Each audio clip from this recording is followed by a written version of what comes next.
Tonga Language Week 2022.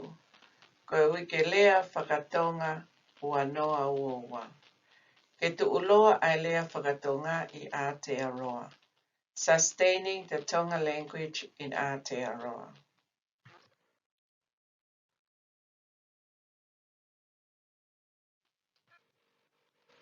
Olu hiva taha.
O guai haki I fonua,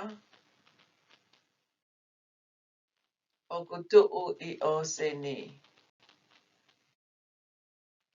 Na ikai ke mau o tua, na masiva helele. Hallelujah, kua monu ia ene. He ne tuu ki ai ai lotu, omi ai kau whaiwhi kau. O whanongo he motu, ki he mea ai tohi tapu. O ta whoki, ai hou eiki moi hau. Hoko ai ahi, ki he potu tahini. Oho mai a papalangi, ke ne sivi ai kakai.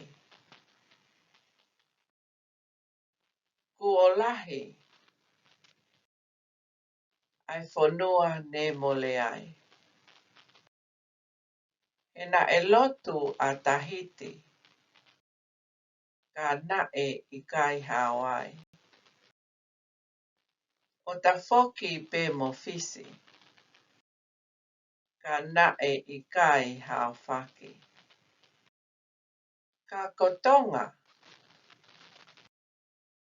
o ku kei tolonga mai. Lau pe he palofi sai. Toki olive e ua. Ule anga moe siasi. Kai maalohi ha fonua. Hota monu e ta mao hahau kau kaua. Tamatonga tu'u o ngā aue. Hokoloa ke whakamonu. Lotu ki he eiki ma upe. Ke ne poupou ki he lotu. O malui atu pou.